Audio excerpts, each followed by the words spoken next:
how's it going, everyone? Grassroots to Gains here, the Southern Hustle, that's our mission. I just want to start this episode by saying a Happy New Year to each and every one of you. May all your aims and ambitions be realized. As long as you put in the work, I don't see any reason for them not to be. And that being said, today's episode we're going to be diving into the world of creative art and design.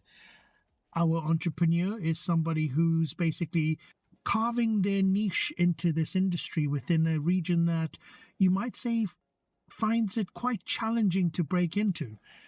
The idea of the creative arts has been something that we potentially take for granted, especially could we argue in the digital age.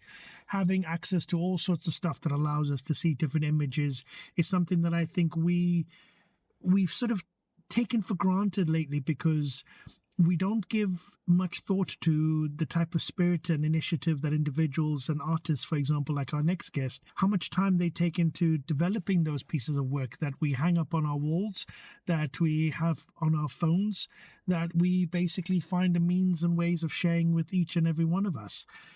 Our artist is basically going to be discussing how he has made a sort of go at trying to develop his industry, his niche within the region. A region that, as you will learn, is quite challenging to be involved in, especially when it comes to a young artist whose ambition is potentially challenging the norm. How does he do it? Well, that's going to be up to him to give you more information. What sort of mindset does he need to have in order for this type of business and this type of initiative to carry on and be pursued? That's what he's going to discuss with. And basically, his failures, his ambitions, his mindset, how do those affect the way he goes about doing things? Well, once again, stay tuned for our next artist, who's going to be giving us a lot more insight into what he does, why he does it, and how you could potentially learn from him. Grassroots to Gains. Let's get on with it.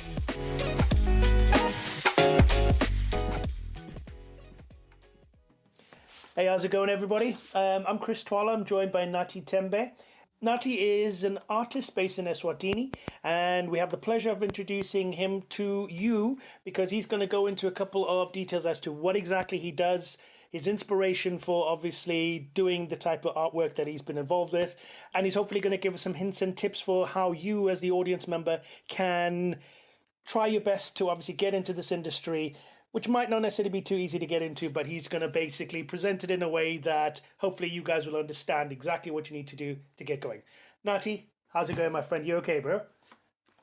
I'm doing all right, Chris. Thank you so much for having me. Right, listen, like I said, I'm not going to waste too much of your time. I just wanted to basically get stuck in with the conversation because I understand that there's different genres with regards to art.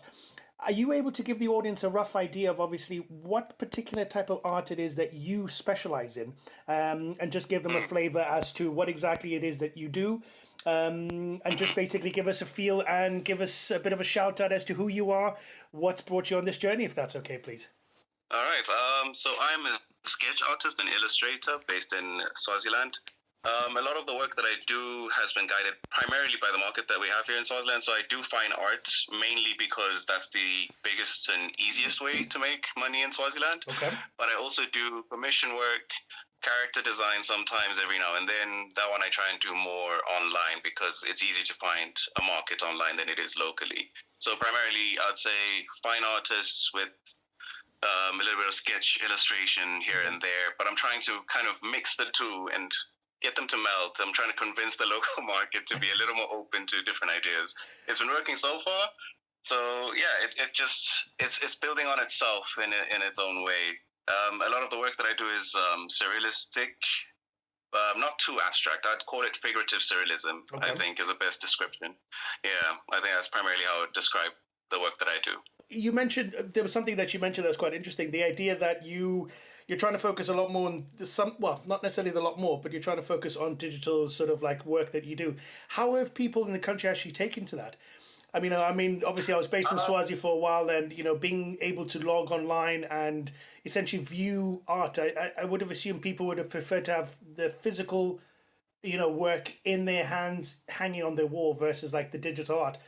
Are you able to sort of give us a bit of a better idea of obviously what that means? Yeah, so I don't work digitally in terms of the tools that I use. Okay. I usually just then end up digitizing my work because it's easier to get it out there in that form. And as much as people want to have a physical hard copy of the original traditional work, it's very difficult, especially locally. There's just no resources to get work out there. I remember the first time I got a commission outside of the country, shipping alone cost me $45. And that was hilarious because that cost more than the artwork. Yeah, man, that's quite a significant hurdle, actually. Wow. Yeah. So locally, it's primarily traditional. I sell the work as is. It's one of one. People don't really understand selling things in a digital way. Unless it's a print, then they have more of an appreciation for it, because when it's digitized, they feel like they're not getting anything out of it. It's easier to do that on an international stage, but then again, we don't have access to that. We can't really sell, because if you put anything online and try and sell it, we don't have the infrastructure for people to pay. We're trying to work on it now. There's been some moves this year, which has been interesting, but it's still in its infancy. So it's really difficult to get work out there, either in digital form or traditional. Just getting it out there is almost impossible, to be honest. So the first thing, obviously, you mentioned the idea of it being difficult for payment. Are you making reference to the fact that people... Let's just assume, obviously, we're discussing local people based in the country. Is it more because they don't have any sort of digital methods of online payment? Is that one of the hard things versus obviously an international sort of buyer that might have it? And I'm just curious if that's one of the major things that's impacting it, and whether or not you're going to create your own sort of ability, your own website that you can actually get these things promoted and distributed in a particular way. Locally, we just work on direct transactions. There's no other way. Doing it online is just, I think it's just a long process. It's just easier to do direct transactions.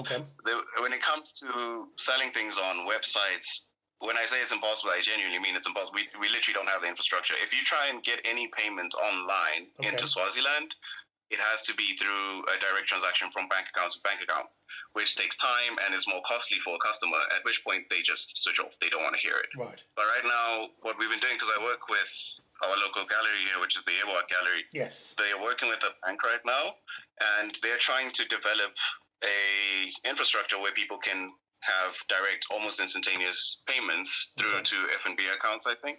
And they've started implementing that, I think, just a couple months ago. So slowly, we're getting to a point where people can actually view things online and buy them online and make that transaction much more, streamlined. Would you say the fact that the banks are sort of taking your situation into account, would you say that you, in terms of your affiliation with Yebo Art Gallery, you've put quite a lot of pressure on the banks to facilitate this sort of online sort of payment method? Or is it just a generic need that you see happening across the country where they are trying to digitize payments, not just for artwork, but for other sort of like other bits of work, other sort of basic commodities? Yeah, I think they are implementing it because it's necessary across the board. It's just, it doesn't make sense for us to be so behind on that front, because it limits everyone's ability to develop and become better at whatever they're doing. But then I will give, I'll clap my hands, I'll give my flowers to the Art Gallery, because they have been pressuring the bank. They've been on their necks telling them, hey, we need this. Our business is suffering without it. So it needs people to push them, but I think they also recognize the need for it across the board. Okay. Well, in all honesty, I suppose it's one of those major hurdles that obviously a country like Swaziland has to sort of work with. Establishing the digital infrastructure is not necessarily an easy or cheap sort of labor for them to deal with. But no, I'm happy to hear that obviously, the gallery yourselves are putting quite a lot of pressure, and before you know it, you guys are pretty much going to be able to access and distribute your work online. So art is one of those type of industries where I imagine you face quite a number of difficult challenges sort of breaking into the industry. Now, for you personally, what would you say were some of your biggest obstacles, when you were starting out in your career as a sketch artist, and obviously developing your art and going to where you've gone now? So my journey in art has been a little funny one, because I've been drawing for as long as I can remember, but being in Africa, I'll say Africa in general, because I feel like with all the artists that I've come across, we've had similar experiences growing up when it comes to art. Art isn't really taken super seriously by, the older generation. They feel like it's either a waste of time or something you can't really make money out of. So it's hard to convince parents and siblings, family, anyone around you, it's really hard to convince people that, hey, this is something that can be, beneficial to you. So there was a point where I had to stop. And I ended up, when I was studying psychology, I had to stop doing art completely because it was taking so much time away from my studies. And then I realized afterwards that I shouldn't have, because I still have a passion for this thing. And what I had studied was not working out, with the things happening around the world, like COVID and all that. I ended up losing my job, all that. And then I started up again. And when I started up again, I started to realize that I can make something of this. It's just that it's going to take a lot. So you need to just understand as an artist that you have to fight back against those people questioning whether or not it's going to work. And sometimes it's yourself, sometimes you feel like this thing isn't worth it because of the place that you might be in. Like in Swaziland, you have to do so much just to make so little. Yeah. So it's just down to whether or not you have a passion for it and you feel like it's worth doing. Okay. So it's just between choosing something that's easy and something you're passionate about. I think that would be the biggest thing, because there's going to be a lot of pushback from the outside. There's going to be a lot of pushback from the country itself, in terms of what we're talking about, the difficulties of being in a country that's so small, the market is small, and also it's just not something that is considered important or necessary, which is fair, because, art at the end of the day is a luxury. That's something I think that people need to understand. You can't expect people to spend money on art when they're trying to survive. I suppose one of the things we need to consider as well and take into account is the fact that art is very subjective to the individual. A lot of Swazi art, you could argue, has been sort of predominantly based in like textiles, fabrics, generic sort of like, what do you call it, wooden work. I think I remember seeing sculptures that, a lot of artists have sort of sculpted and made along the road. Did you particularly face quite a big difficulty because of your style of art? Or was it just, is it just in general because you're an artist wanting to get into an industry that's in its sort of like infancy within the country? Or was it your art versus obviously just art industry that's not as big in Swaziland in general? Oh, yes. Sketch arts and painting and any of these like paper art, I would consider. It's that one's very difficult to establish locally because, like you said, it's mainly textiles and wood sculptures. So the first time I tried to work with the gallery, actually a long time ago, it was just immediately rejected, which was fair because they need to make money off of this. But when I came back a few years later, I think what I'd done is, first and foremost, I focused on my quality. I tried to get the work up to a level where I felt like, okay, this is worth putting up. Because that is something that can convince people to work with you, is if they see the quality of the work. And then also I try to make my work very different, because a lot of the time you find the work that people produce is based on, it's the same narrative, if that makes sense. It's usually just pictures or images of very traditional, traditionally dressed people, which is beautiful, but the market is saturated with it. There's so much of that. So I decided to actually go the opposite direction, where I felt like this could go wrong. People could completely ignore this and feel like it doesn't represent anything they can relate to. But I held strong to my to my will and told myself, if I go this way, I might be, one of the few to do that, which makes it easier for me to then penetrate the markets despite my work being so different. Well, I guess there's something to be said about being the one that, leads the charge, man. Hopefully you'll be the one that establishes the trend and take it forward. So. I'm wishing you all the best of luck. It definitely sounds quite interesting. I was listening to you speak and I was just thinking you made reference to the fact that the art gallery sort of denied you and then sort of later on basically said, yeah, come on, join us, man. Your work is actually good enough now. Would you say that the art gallery itself has had a sort of bit of, how can I say this, an awakening of sorts? Because if you presented the same style of work that you're doing now to them earlier, would you say that they rejected you then because they didn't understand it versus accepting you now because they're open to it? I don't know if the gallery itself was sort of stuck in a particular trend or if they were just obviously open now to like new commissions and new ideas. But I'm just curious if you can give us a rough idea of what you think that their mindset was with regards to that. Yeah, I think with my art style now, even if I tried back then, I don't think I would have gotten in. It was just not what they were selling. It wasn't the market that they were trying to put out there, because they also have to look at what's selling. You can't have work in the gallery that's not going out, which is fair. So I think they've also opened themselves up to just new ideas and understanding that the art world is shifting. There's so much going on. As long as people tell narratives, I think right now the focus within the art world is all about narratives and telling stories that people can relate to. How you do that is down to the artist, and you can always find your niche. And luckily for me, in as much as Swaziland is a very limiting place. There's luckily a market for the type of work that I do. But I will have to say that a lot of the people that have related to my work are not from the country. It's expats, and we've got international sales now through the gallery and all that. Okay. So a lot of it, I think, is down to that. I think they were open-minded to it because they started to realize that with technology advancing, we can now open up our doors to the wider world. We don't have to limit ourselves to just trying to sell locally. I suppose that's the difference with an established sort of physical sort of gallery. You have to sort of cater to the demands of the market within the country or the region you're in. Yeah, you're right. Digital sort of means of distribution has made it easier for you to get your work across the globe. You made reference to obviously $45 for just shipping fees alone. I suppose that's something we need to work with, man.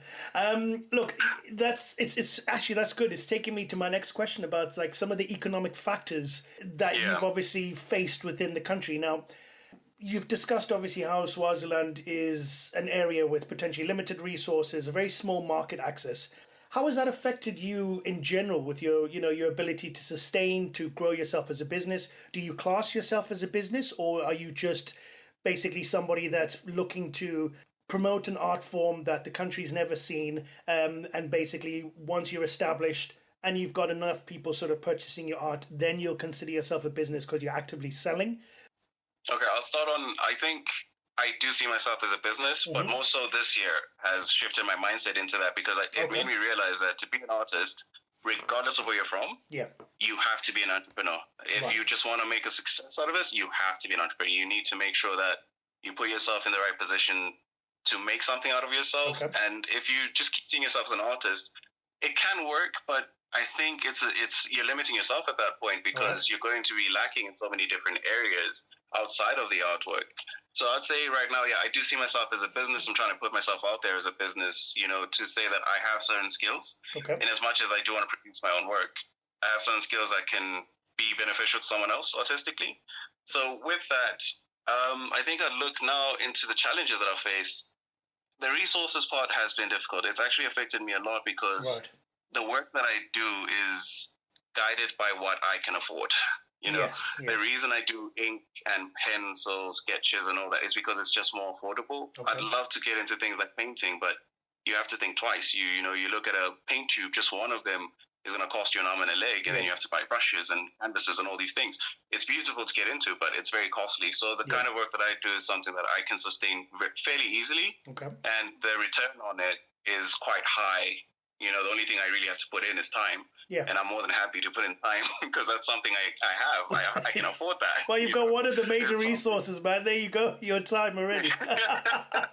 Oh, that's good, man. I like that.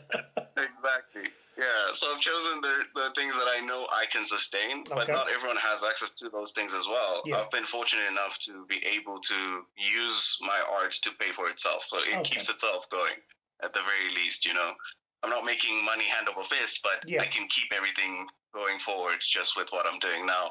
But it is a challenge. I've come across a lot of amazing artists who just end up giving up on it simply because they can't sustain it from a technical standpoint. Yeah, I suppose obviously that's the mindset that you need to have, especially with regards to a business like yours, maintaining the positive mindset with the hope and aspiration that your entrepreneurial spirit will eventually succeed in the long run. Look, we've sort of generically brushed on the idea that you are living in an area where certain types of artwork might not necessarily be as acceptable or as well understood as others. Now, look, being an artist in Southern Africa, what sort of unique cultural or even societal barriers would you say you've had to navigate to get where you are now? For example, were there any moments you could obviously identify where your career path was undervalued or even misunderstood by those people around you? Were your parents, your family, were they quite supportive with regards to this, or did they just sort of say, yep, look, you just crack on, do what you want to do. We kind of had thoughts and inspirations for you being a psychologist, but now you're an artist, leave you to it. I'm hoping you could sort of give us a better idea of that. From my personal experience, my parents weren't terrible about it. They didn't really stop me from doing it. They just never really supported it. It wasn't really... Oh, I'm sorry to hear that. It was neither good nor bad. They were just open to the idea of me doing it as a pastime, but not anything more than that. So there was no real support in making it become something like it is now. So I think that's everyone's experience, though. I feel like it's such a common experience for so many young artists. They feel like this is just a hobby and it should stop at some point. And if it doesn't, it becomes a very contentious topic because now they feel like you're wasting time. You know, there's a certain point where it goes from hobby to you wasting time. Yeah. But at the same time, if we start to now bring, I guess, information, because luckily now we have access to the internet and we can show them like, hey, look, this is an example of someone who's made something out of themselves doing what I love to do. Yeah, that's great. It's easier to convince them. Yeah.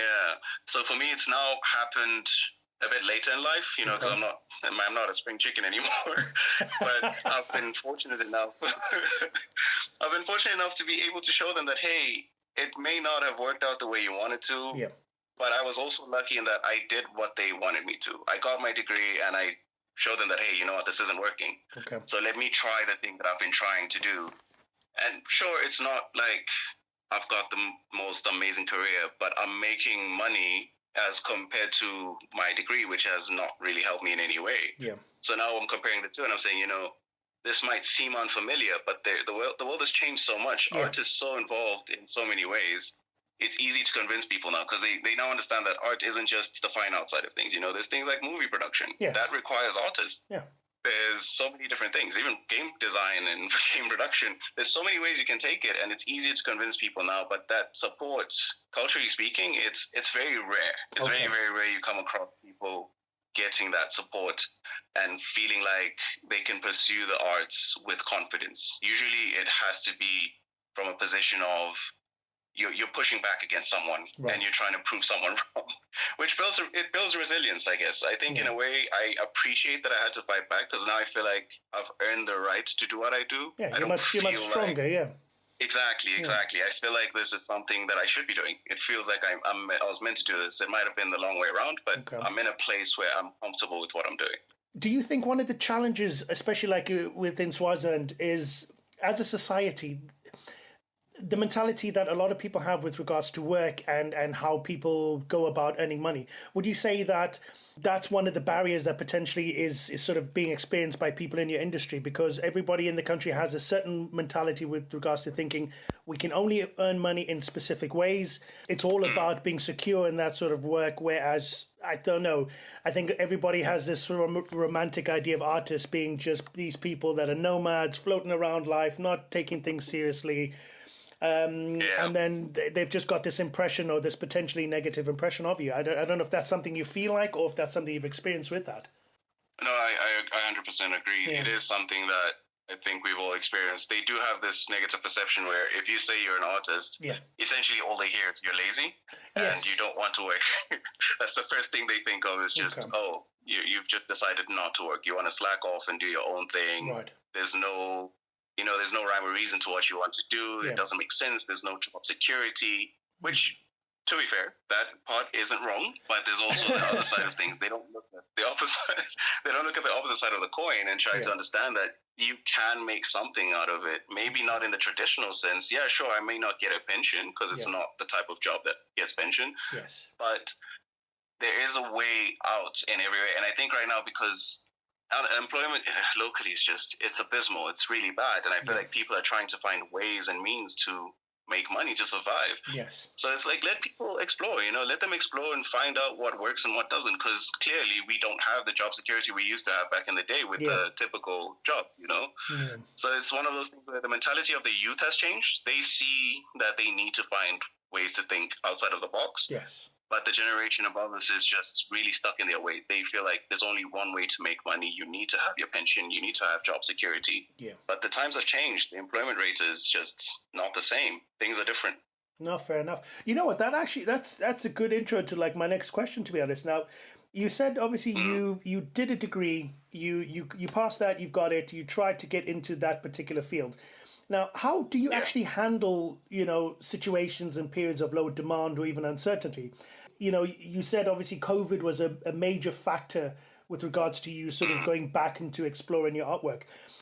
Situations like COVID, we've had the recent riots that have obviously affected the country. The fact that you've alluded to the employment and the job market in Eswatini not necessarily being the best.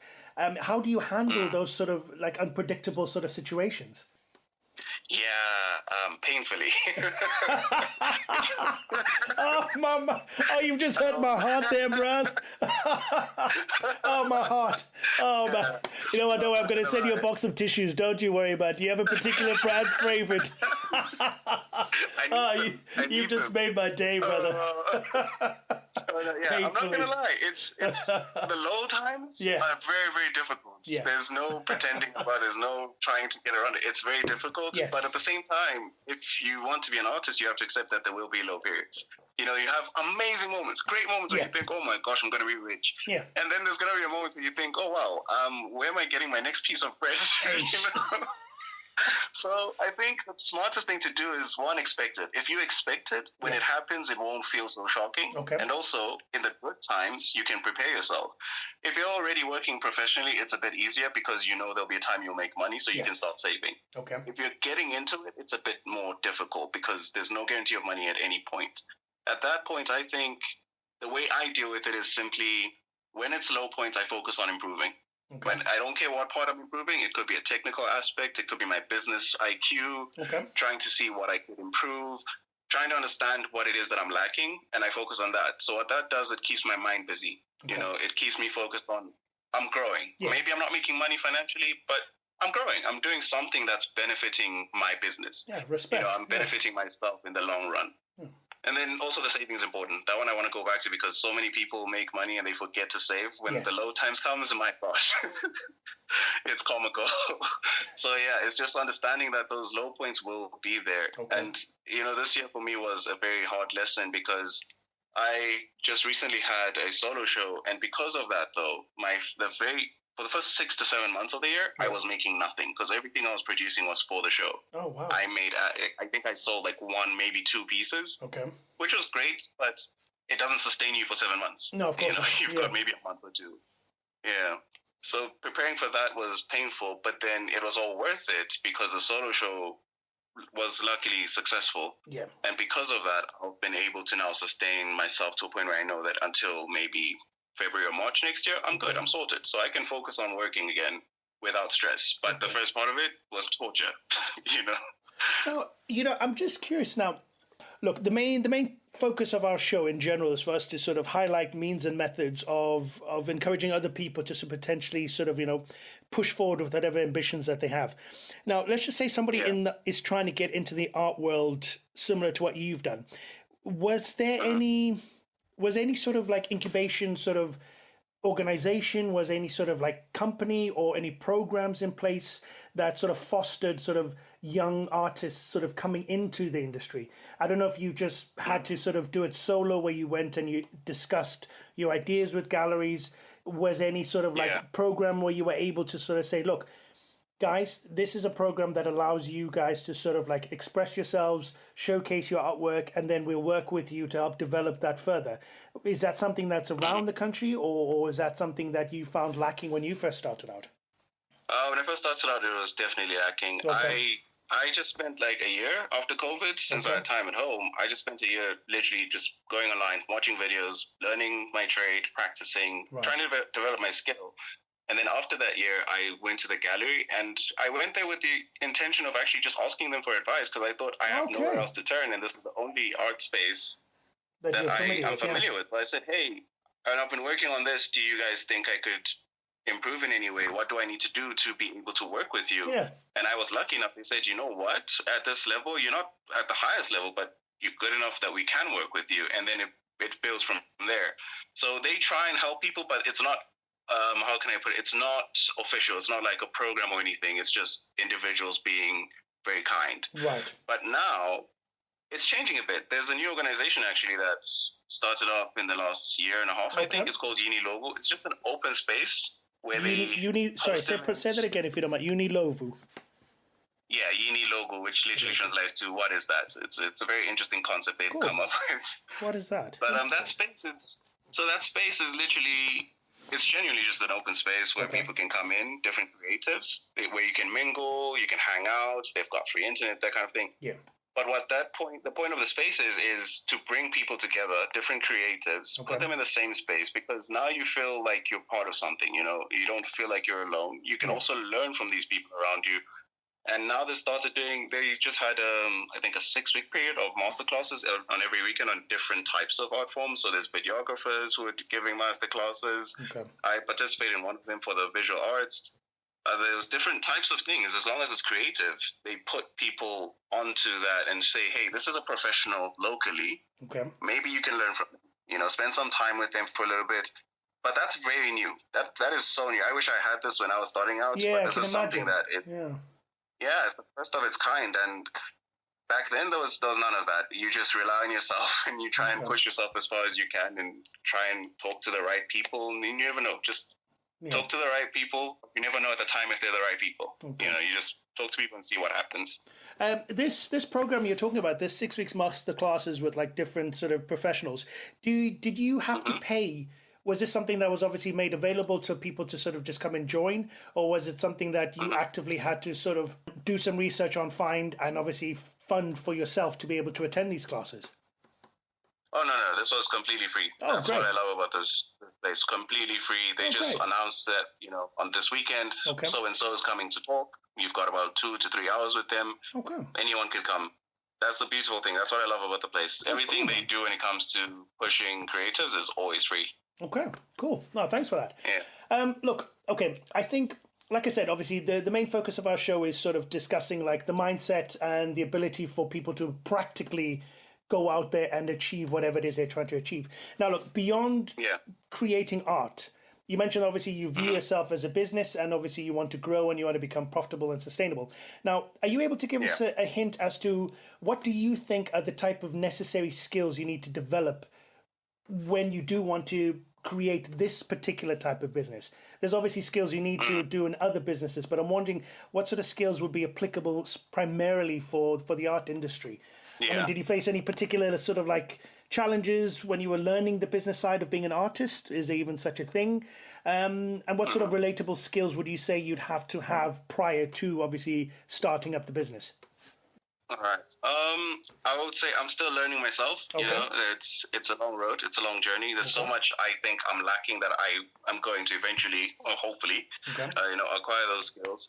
But I would say to be an artist and make something out of it, you need to be professional. I know people, they think it's an obvious thing, but you need to be very professional. Do you mind me asking, is that, when you say professional, are you talking about how you present yourself, how you speak? What do you mean by professional? Yeah. So all around, it's down to the way you speak, the way you represent yourself in formal situations, even things like as small as emails.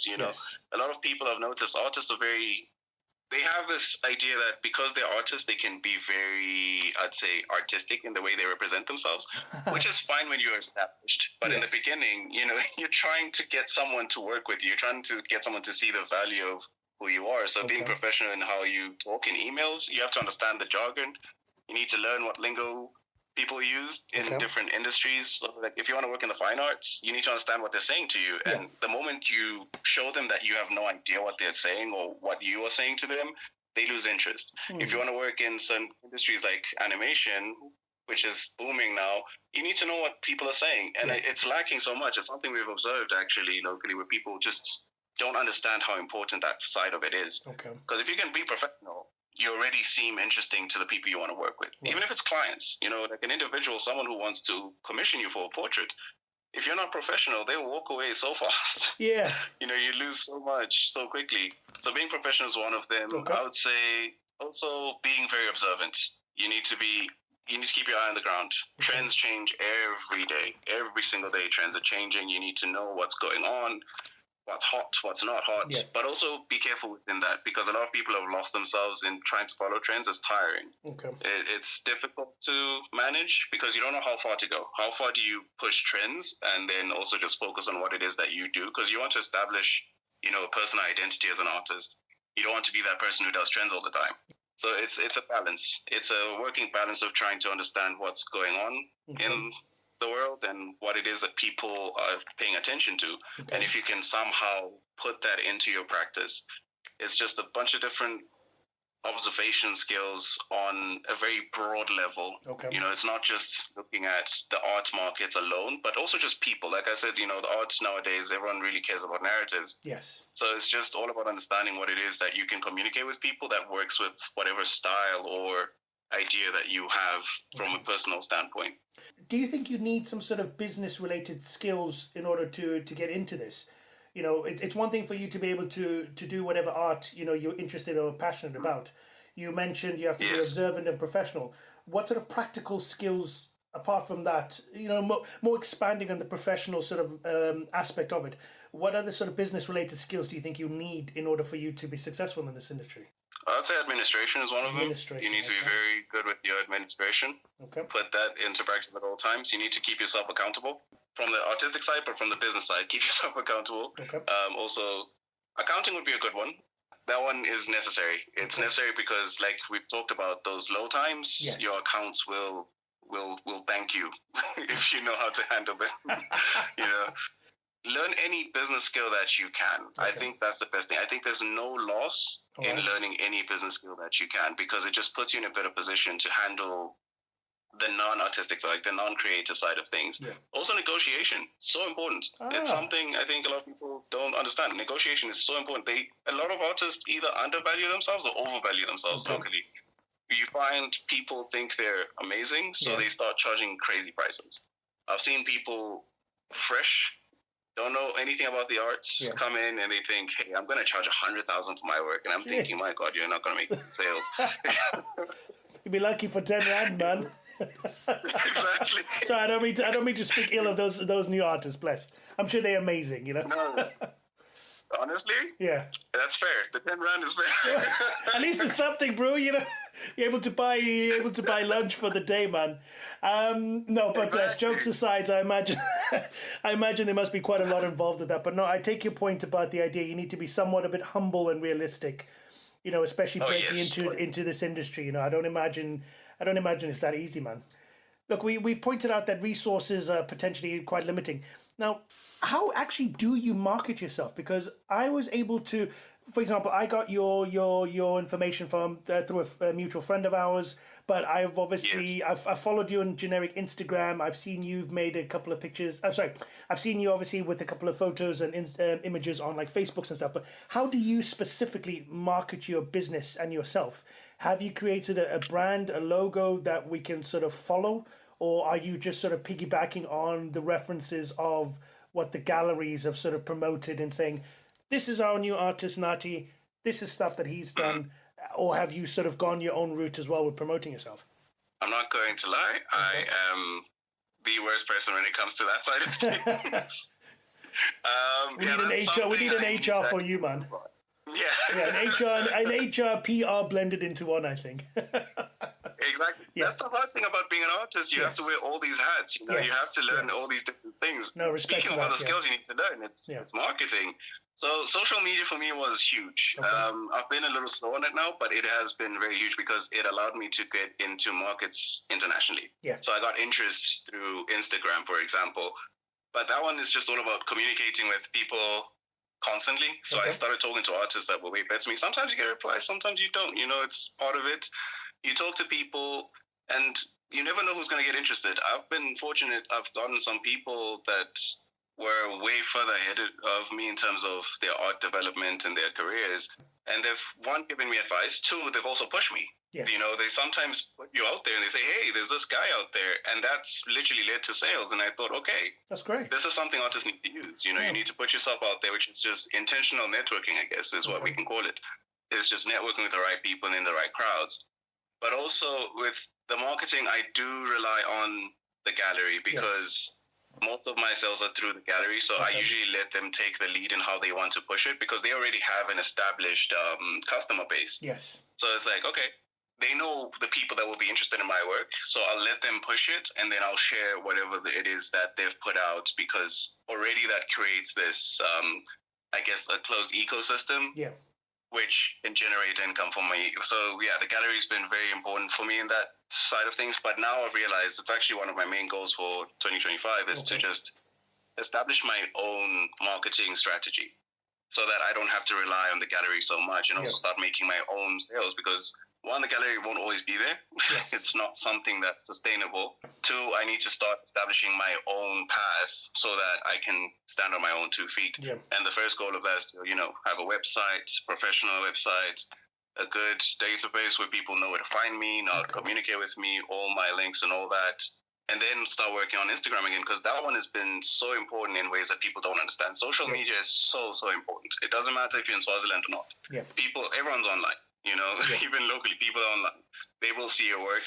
And it's been so impactful to the point where when we had the solo show, I didn't expect a huge turnout, but we were shocked. We were surprised simply because we put things out. Locally, we use Facebook more in terms of events. So we put things on Facebook, and I thought, hey, this is something I've been undermining myself. So let's start using social media to the extent that it needs to be used, because it makes such a huge difference. I think one of the things that a lot of people tend to misunderstand or forget is that this is all a learning curve. Even for example, the show that we're doing now, this is a learning curve for me. The idea of obviously interacting with individuals, taking the time to learn new skills, to sort of think about, oh my goodness, I need to become both a PR, I need to become a manager, I need to basically constantly post on my socials, I need to know how to write an email. Bless, I love when you said that, man. That was great. But all these little things, I think a lot of people tend to forget that it goes into building you up. I think a lot of people expect just to go in there, be the finished product without necessarily even, basically learning how to tie their shoes.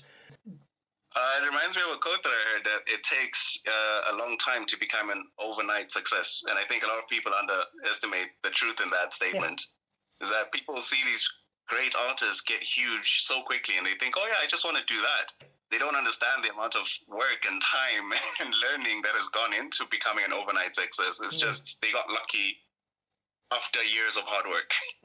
Once again, I'm in an area and a part of the world where having access to internet it's relatively, it's become so mundane in the sense that now I don't need to necessarily think about all the data I'm spending, which is why I'm able to utilize a lot more digital tools that are really, really available to me, man. So if I could put you in the right direction, definitely have a look at a lot of like YouTube resources, a lot of those videos, and a lot of those, even just generically, how do you write this? How do you do that? How can I compose an email?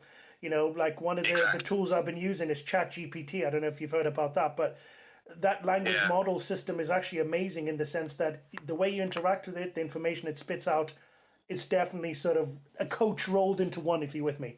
It would definitely help you with that. Yeah, well, that's another thing. But no, we'll discuss that, because I'm curious to see how you're going to be competing with AI in this sort of like space, man. But that being said, now the idea of collaboration, a lot of people underestimate how much of an impact and how necessary it is to collaborate with other individuals. Now, you've mentioned obviously you're working with the gallery at the moment. You have done courses with Unilogo, for example, that sort of stuff. How have you interacted with other brands, businesses, organizations in order to grow yourself? Could you say that those have helped you overcome challenges, or have you experienced sort of any sort of growth spurts, or even any failures sort of working with other people? I don't know if you're able to sort of give us a feel for that. With collaborations, I'd say the easiest ones are when I'm working with people that are also creative. Right. And that's when things go smoothly. Okay. Because we both understand what we're doing, you know what I mean? Yeah. Both parties know that this is where we're going. We're trying to create something creative. That one is easy. You know, that's when we find things work really easily. When we try to go the commercial route, that's when things have been difficult. You'll find they're very controlling and they don't understand that they're hiring an artist. So there's supposed to be not necessarily freedom, but some creative freedom, because you're hiring them for a reason. You know, you're not just hiring them for their skill, but for their vision as well.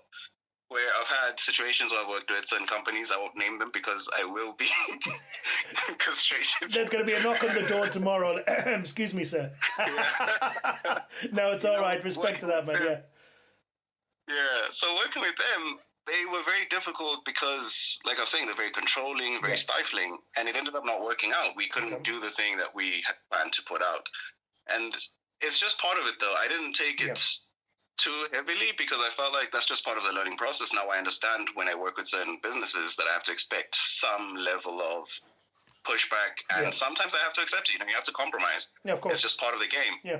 And then collaborations, also be picky. I know I tell people all the time, like, be picky because you want it to work out. So just choose the people that you're going to work with, because it's going to affect the level of work that you put out. So be very picky with the people you work with, because if you can produce good work, it helps you elevate your career and your career path. It makes it easier. But if you choose work that's difficult, you're sacrificing time, Yep. you're sacrificing money, Okay. and possibly for nothing. It's a very hard act to balance, but it's something where people need to be very picky.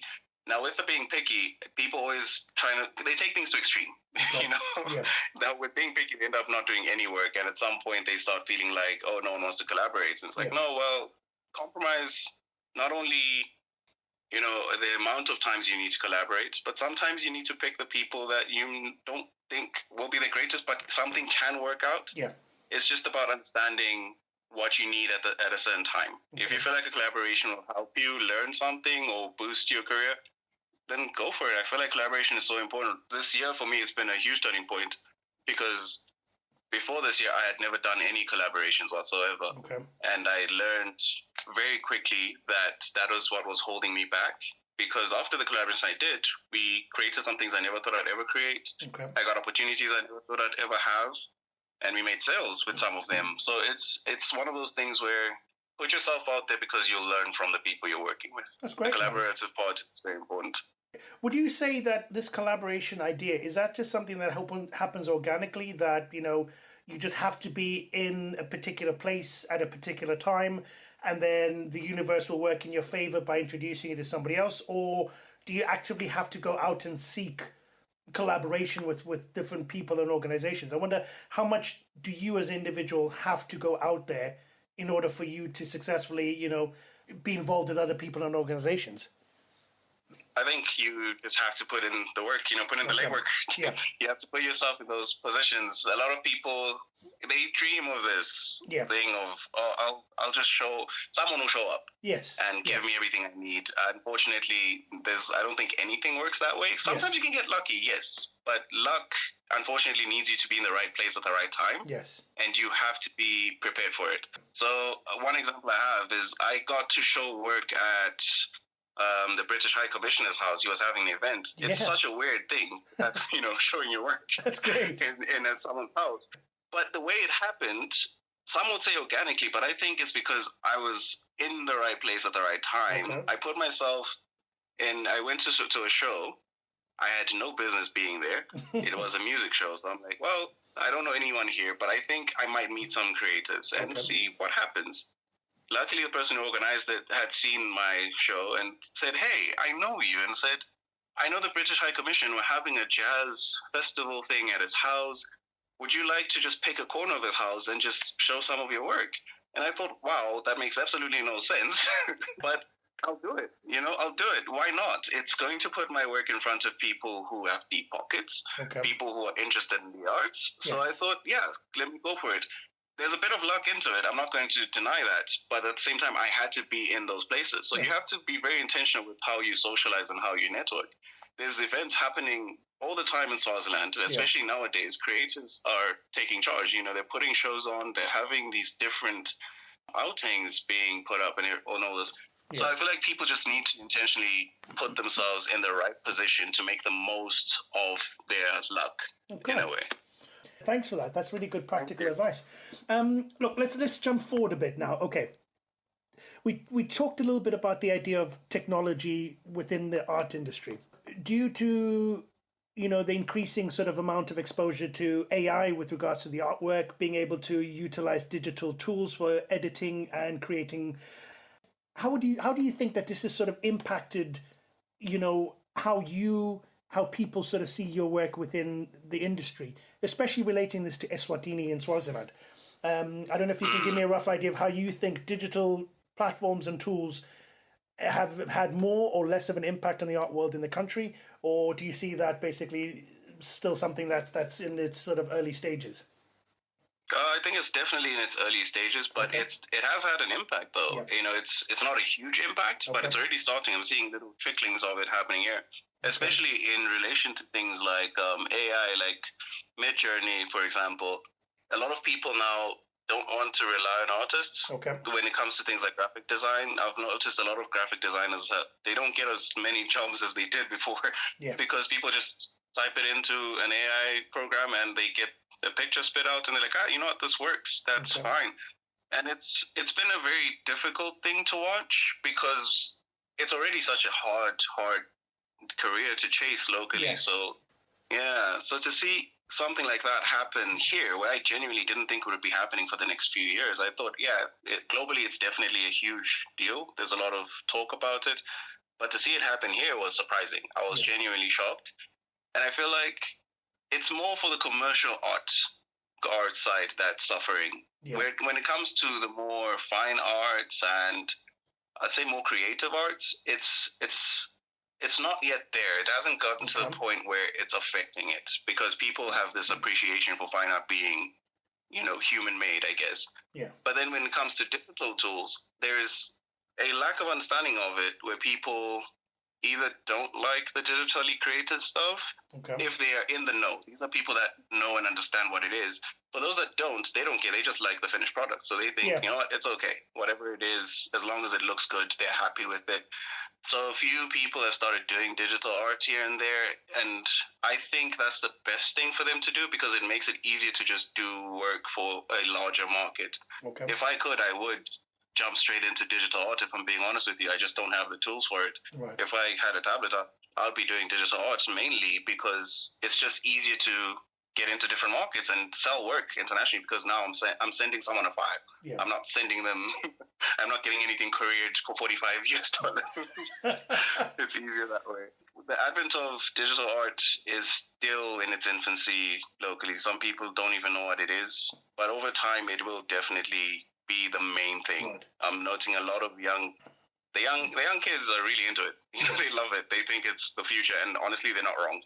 No, I to be honest, I like what you just said there, because you're open at least to the idea of being able to adapt and grow yourself in a way that's utilizing these digital these digital tools, and you're not limiting yourself to only focusing and utilizing just the one skill that you've had with regards to the pencil design. Do you think that's necessary in the art world? Do you think that's necessary to constantly adapt? Or would you say that once you specialize in your sketch art, for example, stick to that, because in the long run, that's what's going to be attractive versus a prompt-based sort of like design that anybody can type up? I'm wondering if you see, where do you see the artwork sort of going with regards to that? I'd say in terms of digital tools like tablets and different programs like Photoshop, I say yes, people need to adapt to that, because that's just the reality of it. If you look at any artwork outside of the fine arts, everything is digital. Right. We cannot deny that any longer. Everything is digital. You want to do animation, it's digital. You want to do graphic design, it's digital. Just because it's more convenient.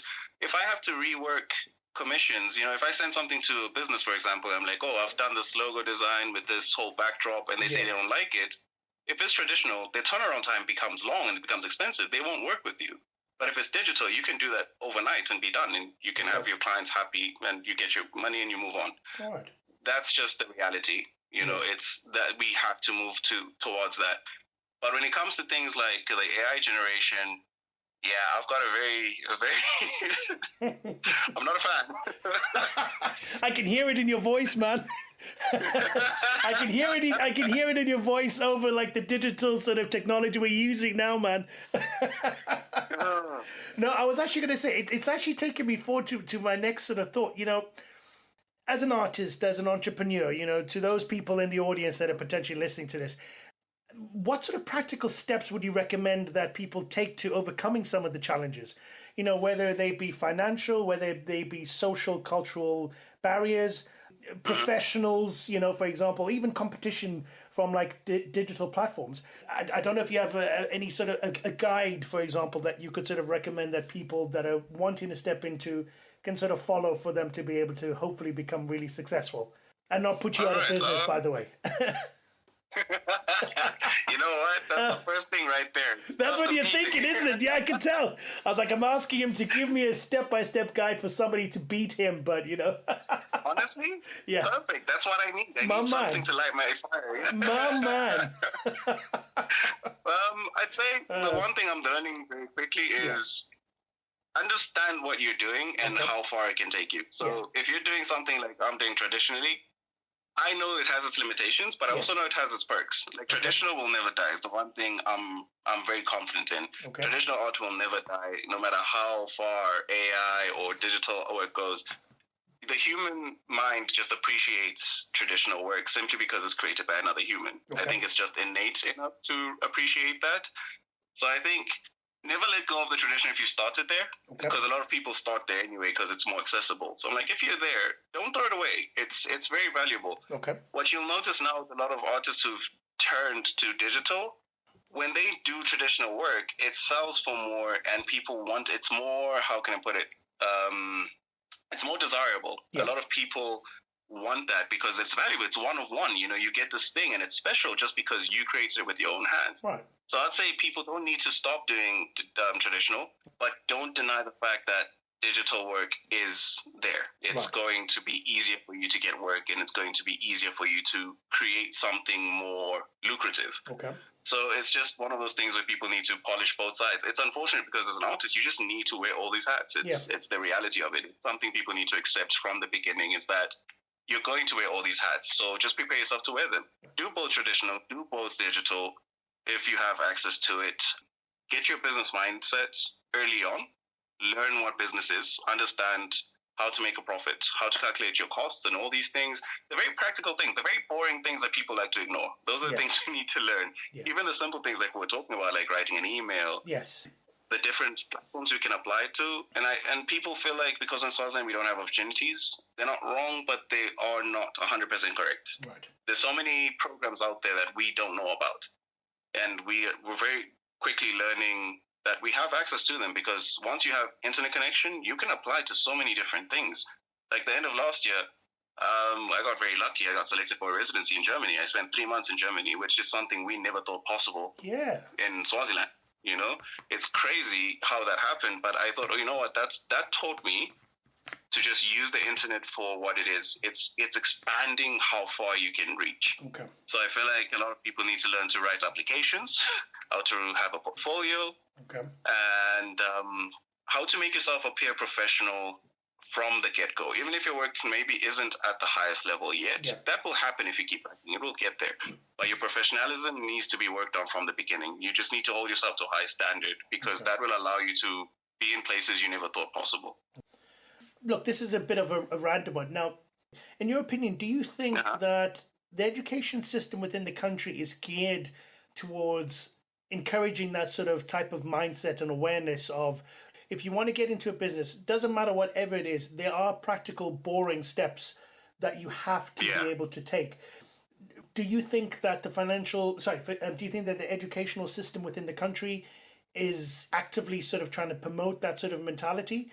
Because I'm sure a lot of the entrepreneurs that we're sort of like that want to sort of grow, I wonder if one of the mindsets and the challenges that they're facing is because they didn't necessarily have those lessons taught to them at a young age. Because we haven't learned this in school, because we haven't actively been taught it. You were lucky to have got the residency in Germany because you actively went and searched for it online. I wonder, do people have that knowledge base of like, oh, what can I do? Where can I go? How do I go about looking for that sort of stuff? I wonder if what do you think about that? No, I would say no. The education system is it limits the way people see the rest of the world. Right. I think we're raised in this constant state of 1 + 1 is 2, and that's it. You know, it's a very closed system. It's just, this is the way, this is how you do things. Okay. If you want to succeed, this is the only way you can do things. Only after you've kind of gone out of school and you start to interact with different people from different backgrounds is when you start to realize that there's so many ways you can handle things, but there's the very practical steps, like we're saying, that are common across the board. It doesn't matter what type of career you're doing. Yeah. There's certain things that are just the same. You have to have those characteristics. You know, you have to be humble. It doesn't matter what you're doing. Okay. If you're humble, you're putting yourself in a good position to learn, which is another factor that I think people don't pay attention to. Okay. But I can't blame them. Like we're saying now, the education system just is very limiting because it teaches people to think one way. Yeah. It doesn't allow you to really step out of your comfort zone or the box that you've put yourself in. Yeah. And that's where people start to falter, because there's just so much I don't want to say ignore, because it's unfair to the people that have been in that situation. No, I appreciate that. No, you're right.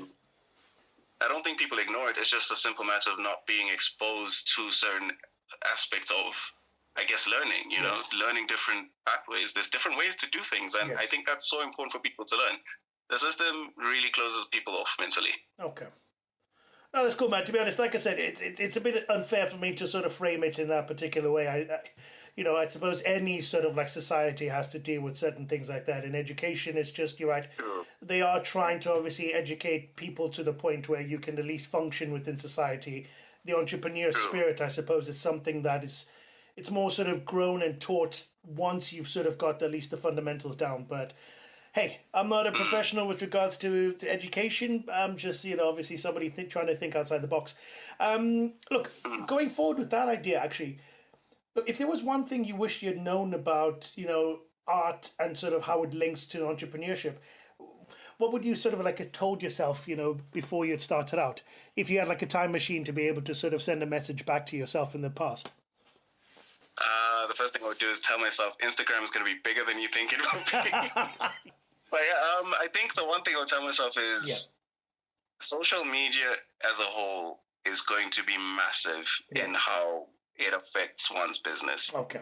That's something I wish I understood earlier, but I feel like I was just too young to even grasp the concept of it. Fair. Hey, But that is something I wish I knew, because the way it's changed how businesses work is insane. It's just, you can make something out of nothing. I've seen work, people who create those funny comics that we used to see in newspapers. Yes, I remember those, I've seen people literally make careers out of that, and their artistic skill, they say it themselves, it's like, it's not the highest level, but they create these comics, and now they're creating merchandise, and they've started a different business based on that. And you're thinking, how? And they're like, well, it's the social media. They're able to market themselves in ways that we never thought possible. So I wish I knew just how big social media would get and how important it would be in just marketing, and how it can help someone build something out of nothing. Okay. The 4 years I spent doing my degree, I wish I continued doing the art. That's something I genuinely regret doing, because I only realized afterwards, hindsight is 2020. Yeah. The only time I saw that I could have done both, and I regretted not doing both. I could have just done my degree and continued doing the art, and I could have gone further along and just been patient with myself, because now I feel like I'm rushing. I'm trying my best to make the most out of something, because for some reason I feel like I'm running out of time, which isn't really healthy, but it's the reality of it. I won't try and pretend like I've got this beautiful mindset on art. There's this feeling of a ticking clock, and if I could go back and change that and use those 4 years, that's something I would definitely do. Hey, that's interesting, man. Is it more like a feeling because you thought you were wasting time? Or that, for example, the 4 years prior to you obviously getting into it now serious, could you not see it as a way that you needed to go through those 4 years to get a better appreciation and change your mindset to say, I want to do this? I realize now because I did that, which I didn't enjoy in the first place. It's kind of both. It's a weird one. I kind of appreciate the fact that I took time off, because I came back to the arts a lot stronger and with more passion. But then I do see the time that I could have used to become a way better artist than I am today. All right. So I'm torn between both. Part of me feels like I wasted my time, and part of me feels like I wouldn't be as passionate now as I am. Do you think also because one of the challenges... sorry, I'm just hung up now on this idea that you were talking about, like, you're rushing and trying to catch up to something. Do you think because the competition, both locally in the country, has gotten much tougher, as well as globally, because you're competing with thousands of other people, as well as digital sort of tools? I'm curious if you have an idea of why you think you're rushing, or that you need to feel that you need to rush in order to get as much work out there. Yeah, it's the level of competition has gone high. There's so many kids out here who are so passionate. They're doing these things that I wish I could do, and I'm thinking, my God, you're really doing something. It's like, I'm proud of you, but my God, I hate you. Oh, bro, I can hear your pain, man. I can hear your pain, and I feel for you, my friend. I'm proud of you, but damn you.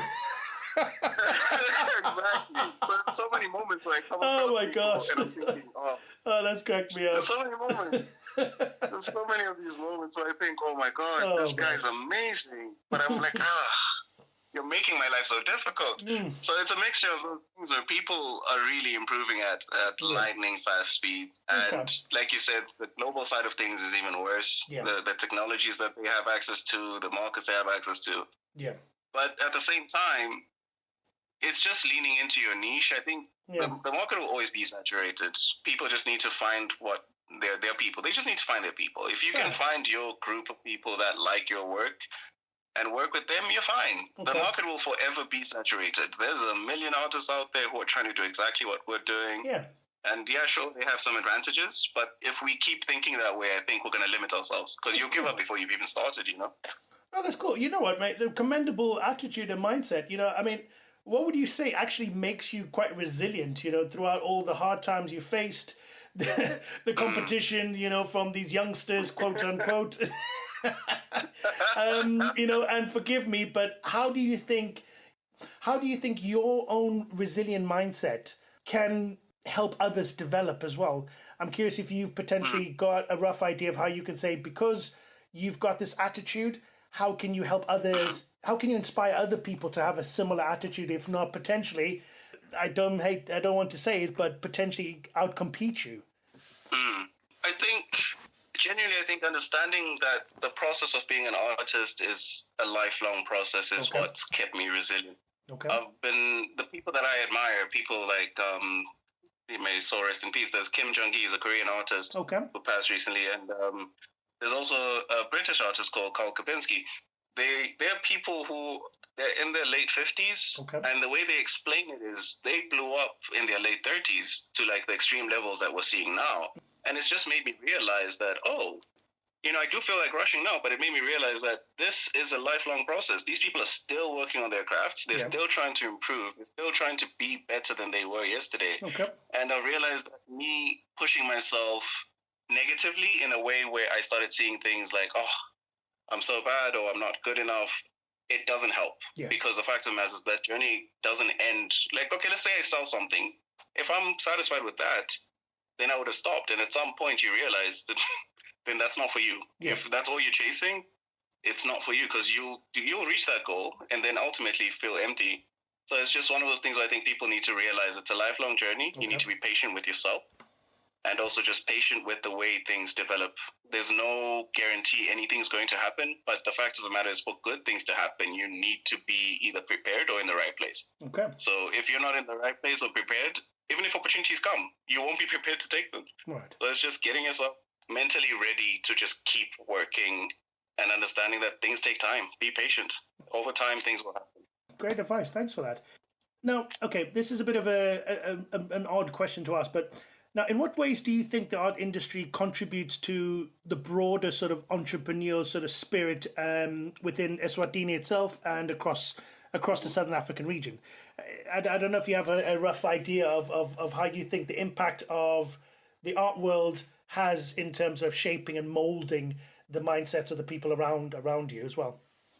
Locally, I think right now it's the different types of people who are coming in to educate young creatives. Like I said, it's fairly new, so that's something. It's not very common locally, but they're trying their best to just get people to understand that there's more to art than just creating. And then there's different programs everywhere. There's residencies for people who are a bit more mature, a bit older, where you get to mingle with other artists, and being in that scenario is what will teach you what it is to be an artist, because you're seeing it from a different perspective at that point. You're being surrounded by people who are from different backgrounds, trying to do the same thing you're doing. Like with the residency I've been to, that's, I think, shaped so much of how I see the art world now, simply because I saw someone hustle like they've never hustled before. Like I genuinely learned what hustling was from this individual. I thought I was working hard, and I thought, wow, no, I am not doing anything. That's fair, man. Good acknowledgement. I learned a very difficult lesson there, but it was amazing to see. But I would have never gotten that if I hadn't gone into a residency. So I think it's just finding programs that can put you in front of people that are where you want to be, I think. So a lot of these grassroots programs that are there, they try and do that. The unfortunate thing is most of them are in South Africa. That's just the reality of it. A lot of it is in South Africa. It's not that easy to access. So I don't know if we have a lot of, I guess, resources that help us nurture that mindset. Forgive me, before you carry on, when you said they're in South Africa, is that because people can't travel there physically, or do you think it's more a problem with being able to have the funds necessarily to get involved in these programs, to dedicate all their time to be able to get into these things? I think it's a bit of both. It's hard to travel there, and also just costs. Fair.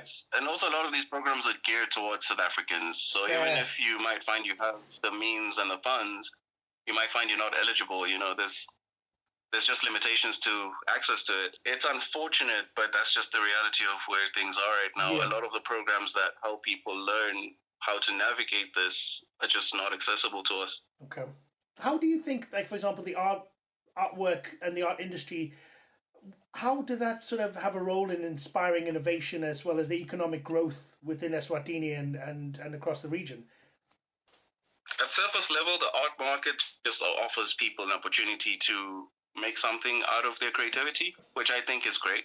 You know, it's especially in this time, like we've talked about in terms of unemployment rates and all that. It's just offering people an avenue, not only just for, you know, financial gain. It's a space where people can release whatever they're feeling. There's a lot we have to say about our country, and this is a safe way to do it without getting into any trouble, you know? Yeah. It's like, it's cathartic for the nation, so I think that's brilliant. And then it also, people don't realize the art world isn't just artists. You know, you have curators, you have marketing people now that have literally started some companies where they feel like, hey, we can manage your marketing and your PR. Okay. It's few individuals, but they've noticed a gap in the market, and it's creating different arenas that just didn't exist. And I think people need to pick up on that now, because the market will be there one day.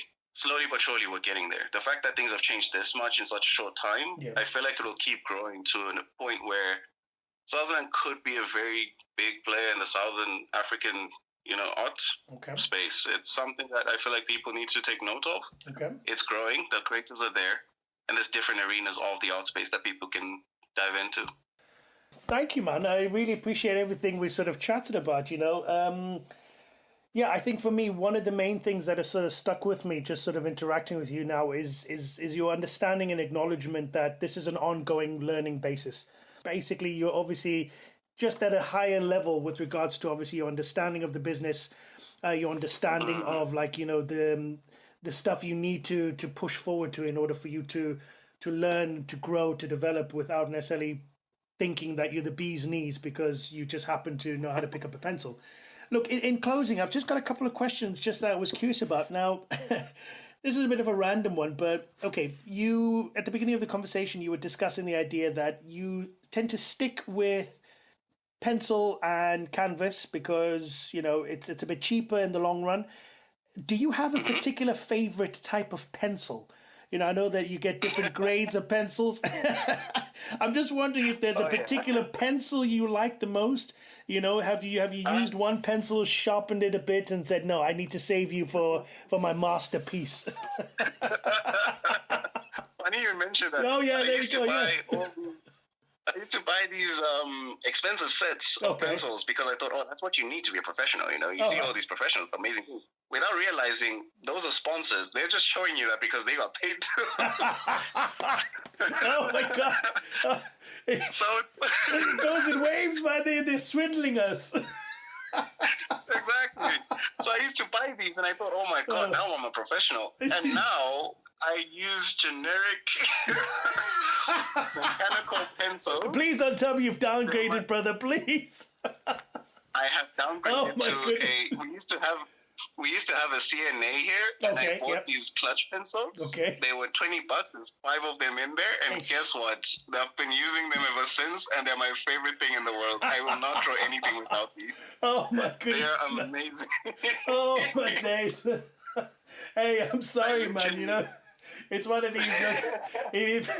Remind me, you need to send me your address so I can ship you down a box, bro. You know, I think we'll be able to do a box of 100 just so you can diversify. You know.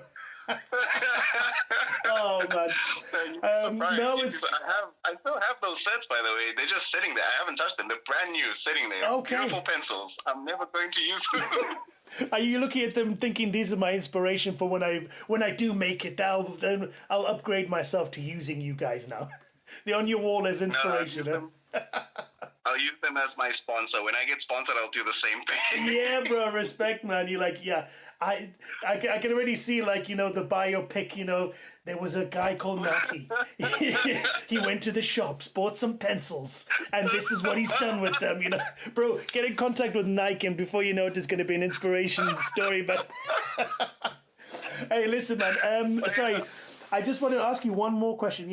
I was looking at some of the pictures that you had, on your Instas and your socials and stuff. I think the one image that, for me personally, was really... It sort of struck me in quite a lot of ways because of the type of image that you've created. Are you able to give us just a rough sort of thought, your thought patterns behind... I think the name of the work is called Keeper of Consciousness. Yes. It's basically, if I can just give the audience a rough idea, it's essentially there's a figure sort of sat down with their knees pretty much up into towards their face, and the idea being that there seems to be like it's almost like there's something being fed into the top of their head, sort of like a drop of inspiration, should I say, sort of coming into their sort of being.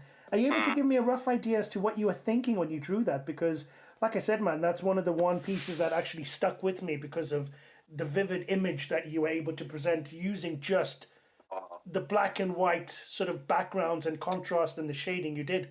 That was, wow. That for me was like inspiring, actually. Oh, thank you so much. I'm genuinely happy you like that because it's cool, man. I haven't updated my Instagram in so long. My work hasn't changed too much in terms of the idea generation. Okay. But the quality of it is different. I should send you some pictures after this. But cool. Just to speak on that, usually when it comes to the way I create my work, I'm trying to tell some kind of personal story in terms of how I see the world. Okay. Now that can come from anywhere. It's down to interactions, kind of like this actually. Like from this conversation alone, genuinely, I have some inspiration to create some types of work. So it's that kind of interaction where I start to notice things, and one of the things I wanted to communicate with that was the way our environment is so impactful in how we think and how we see the world is so important. The way the image is set up is there's this swirling miasma all around leading into a hand. Okay. And that is just how I feel we interact with the world. We get a source of inspiration and even negativity from the outside world, and it all just boils down into how we perceive the world, how we think, and how we want to interact with the world. Yeah. And if we're very attentive to that, we can use it to our advantage. Legacy ambition. I mean, is there something that you, for example, like touch wood, it doesn't happen, but if you were to kick the bucket like in the next 5 years, what do you think and what do you hope your legacy would be to what you've contributed to the art world within Eswatini and in Swaziland in general? I think I would love to show the youth, the younger artists, that it's possible. Right. It's something I grew up having to believe in on my own. And only recently do I feel like it's possible. But I feel like I'd love for a lot of the young artists to grow up thinking that, not for them to get older and then eventually think that. I'd like for them to grow up thinking that, you know what? This is possible. This can happen. It's something that is viable. Okay. It might be difficult. It might be a longer journey than expected, but it doesn't mean it's impossible. There is a way for people to be artists out there, no matter what. You just need to be very real with yourself and very honest, and then just humble yourself. If I can get people to think that way, even if it's a couple of people, I'd be more than happy. I'd be more than happy with that. Once again, my friend, with the stuff that I've been able to see just, from perusing like the socials, the vivid images that you're able to produce, the way you're forcing sort of the mindsets of people to think with regards to sort of like, what exactly is he trying to say? What is his message in these artworks? I feel that, you're getting there, but like I said, I'm not a professional, but for me, at least personally, I've taken quite a lot of inspiration with regards to looking at an image, but trying to obviously put myself in the mindset of the person that created that image and sort of trying to see if I can relate or if I can sort of try and understand exactly what they were trying to do, man. And I think you're doing a great job, and I wish you all the best of luck going forward with that, my friend. Thank you so much. That is a massive, massive compliment. Because No, for that's me, cool, I feel man. like just in this alone, it's making me feel like that it's worth it. You know what I mean? Yeah. And also, actually, I do have one question for Oh you, yeah, go ahead, if man. I can. Yeah, of course, 100%. Yeah. So I'm noticing a lot of parallels in, because we've had a couple of chats before Yes. this, and I'm noticing a lot of parallels between the art world and what you're doing. Okay. It's so incredible to me. You know, I can't sing my praises enough. I'm pretty sure you're tired of hearing me say, like, No. what you're doing is incredible. That's cool, But man. it's just, Hey, I'm also really- human too, bro. You know, we need to get our own little boosters, man. You know, so keep piling it on, my man. No, go on. No, you go on, bro. You know, what are you going to say, man? You know, I'm all listening. I've sort of like come a bit forward, closer to like, you know, the mic here. I'm like, what's he going to say? Whisper in my ears, man. Go on. No, so what I've realized, because I've listened to like the previous episode you had sent me, and I was just really blown away with your attention to the person in front of you. Like you said, you're not really clued in terms of the art world, but the questions you've been asking and the ones you've posed, it's so in depth. It's you can see someone's taken the time to really understand who is sitting across from them, and that's something I feel like artists need to do, or great artists do. How do you find your inspiration? Because you have to deal with so many different people. You know, it's different careers, different individuals with so many diverse types of jobs and careers and all these types of thinking. How do you find inspiration to do what you do? Wow. I'm sorry. No. It's not that. It's just funny enough. I was actually thinking about this the other day. I was, you know, look. The idea behind what I'm trying to achieve here is it's something that I feel like, because I listen to quite a number of different podcasts, I listen to a number of different sort of people interacting and communicating. You know, I've always had at the back of my head this idea of, ooh, can I do that? And then, no, I can't do that. No, I'm a bit scared. Can I? No. I'm slowly starting to try and have a mind shift with regards to the fact that, why can't I be an individual that sort of takes it upon themselves to ask people these questions? And I suppose if I can sort of put it in a way, I think I'm being a little bit selfish, because I think because I'm still on a journey myself where I'm trying to understand where I want to go, what I want to do, by me engaging with people and sort of discussing their passions and their inspirations, I'm hoping to get some of their energy, their sort of spirit with regards to sort of helping me in the long term identify where I want to go. You know, I'm sort of trying to engage with people in a way that sort of makes them sort of explain to themselves and me and other people, why are they doing this? Yeah. And in the process, hopefully I'm gaining, you know, a bit of inspiration and a bit of knowledge and a bit of understanding. Wow, if they can do this, wow, what do they need to do that? How have they done that? And then by me taking that, I am growing myself personally, but at the same time, I am giving back to the universe by basically saying, look, this is something that somebody else has learned, and you can do the same thing by taking their lessons and by moving with that and hopefully growing. So yeah, man. I mean, it's one of those. I'm trying to take from you, but also give back. If you're understanding me. Because you know, I want to get inspiration to inspire. If you're with me. No, genuinely, that's amazing, because it's basically how I think every artist works in terms of taking in from other people, but somehow putting it back out there. No, 100%. At the same time. Yeah. That is beautiful. That is amazing. No, bro, I appreciate that, man. I think another reason is, look, you know, obviously I grew up in Swazi, and, you know, I understand some of the challenges and things that go on in the country, and I think this is just my attempt at sort of trying to give people an ability to sort of like engage with people from different industries and sort of say, right, hold on, I had that idea, but I didn't know how to go about, you know, getting into that industry. So I think by me doing this, it's an opportunity to interact with those individuals, plus give back to those people that want to get into your industry, for example, which is why I kept making to the point that, what have you done? How have you done this? You know, who do you go to speak to so that you could potentially inspire somebody else? So yeah, I think it's just a bit of give and take. And, you know, you inspire me, man. Like I said, you've inspired me because, you know, you deal with visual arts. I'm trying to inspire people using, you know, audio and written work, and yeah, it just goes around in circles, brother. And then at the end of the day, you know, we're going to be ruling the world because, you know, we're in that part of the world where we've got all hardcore all-rounders, and I think we just need to give people the platform. And yeah, it's just one of those. That's so true. No, that is so true. You're putting hope back where hope has been lost, honestly. I'm trying, man. Trying. Look, I've only just started this journey, and, you know, I just have to say thank you for you participating, and, you know, and if there's any way that we can support, if any way that the audience members can obviously help you in your journey, I mean, how can we actually reach you?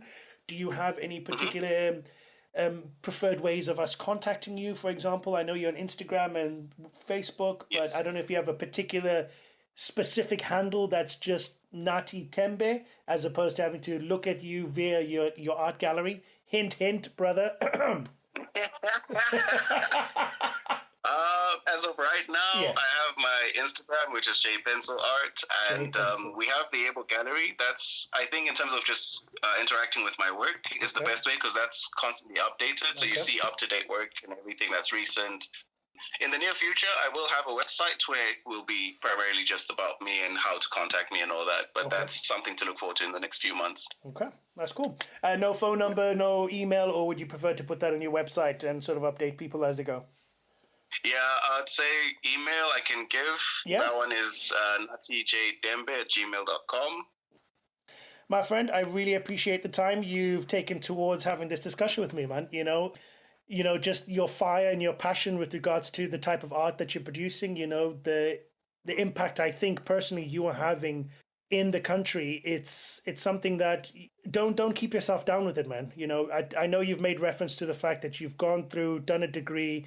You might be feeling ums and ums, but roll with that. You know, your body, your soul knows what it knows. It knows what it wants. And by you constantly applying yourself to your trade, I think in the long term, you're going to appreciate that more so than trying to push into an industry that you might not necessarily have been comfortable or happy with in the long run. So I'm wishing you all the best. I've got my hands up for you, man.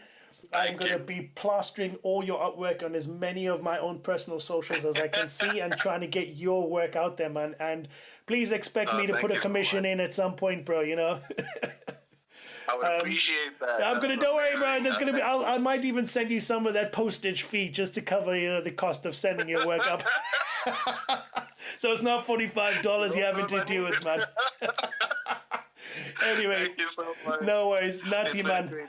I want to say thank you for your help, man, and I appreciate everything. All right, my friend, you take care, huh?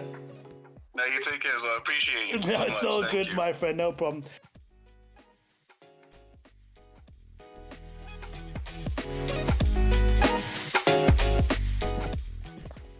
Hey, Nathi, once again, I want to say thank you very much for indulging us and letting us be part of your journey. I wish you all the best for this year and all the ones to come. And if you continue to be as good a spirit as you are, my friend, I have no doubt you'll succeed, and we wish you all the best. Let us know when you become a recognized brand across the globe, my friend, and we'll be happy to have this chat again if that's possible. No, but in all seriousness, I just want to say, folks, I hope you guys realized one of the things that stuck with me, especially interacting with Nathi, was his attitude. Notice how he, throughout the conversation, he was able to illustrate exactly how much of a mindset change he had to sort of develop, how much positivity he's had to sort of inject within his work and within himself to get to where he is now. By applying that positive mindset, by applying that to his ambition, he's been able to successfully become recognized across the region and a country that might not necessarily appreciate the type of work that he does. The art industry is very diverse and very dynamic, and obviously Nathi's niche is focused around sketch art and design. And it's something that you could argue that, due to the fact that it's not been widely received or widely available in the region, it's taken a bit of time for people to get to grips to the style that he's presenting to them, and to obviously find an appreciation for it. And that being said, not only is his mindset quite positive, but I want you to take reference to some of the things and the practical advice he gave us, guys. One, not only do you need to maintain a positive mindset, you also have to be constantly on the grind. You have to be constantly hustling. You have to be constantly pushing forward. Two, the way you present yourself to other people, your professional image, your professional body, the professional sort of self that you're trying to generate, it has to be on point. You have to know what you're talking about in order for your ideas to be expressed in a way that other people understand what exactly you're trying to achieve. You have to be presentable in your attire, in the way you speak. You have to be knowledgeable about the market that you're in, and obviously some of the challenges and the ways you were sort of potentially trying to improve upon them, and obviously try and make things better for the market and the people you're trying to serve. You have to be tech savvy. You have to be able to know how to use digital tools, for example, using a computer, being able to put things on a spreadsheet, writing emails, pitching your ideas to people that might find your work quite interesting. You have to know all these little things in order for you to be able to at least understand how to market yourself better. 3, being a personal manager, an HR manager, a networker, somebody that's constantly moving forward with the aim and ambition that they have, with the hope and the prayer that you will succeed. And I believe in you. I personally believe. I don't know you yet, but that doesn't matter, because regardless, I'm trying to portray and generate enough positive energy to come your way to help you realize that I believe in you, and that there are other people out there that will respond positively to whatever it is you're trying to do, as long as you're trying to make the effort, guys. Because if you don't make the effort, nobody else will. Nobody else will benefit from what might be a completely revolutionary idea that you, as the listener, might have to making your area, making your region successful. Don't let all the noise about the potential failures slow you down. The region you're in might be going through quite a lot of financial, political upheaval. I understand that, I sympathize, but find a way to navigate. The pressures you might face from friends and family, I understand that. Find a way to move forward. If they don't believe in you, know that at least there's somebody in this world that does believe in you, and that is me. And I hope and I pray that you guys will push forward, and eventually your story will be one that you can come and tell us so we can share with everybody else. But no, in all seriousness, I want to say once again, thank you to all of our guests. Notice how they've maintained positive mindsets, ladies and gents, hint, hint, and just keep moving forward with the aim and the ambition that you will succeed and you will take the world by storm. So, next episode, hopefully we're going to be discussing something completely a bit different, because that is the business we're in, trying to explore all the different niches and all the different industries that are out there.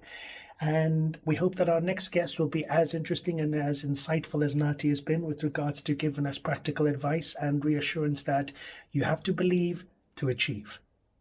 Hold on, I don't know if I've just quoted or unquoted. I might be slapped with a trademark lawsuit. Anyway, you know what I mean. Guys, take care. Grassroots to gains, a Southern hustle. We'll see you next time.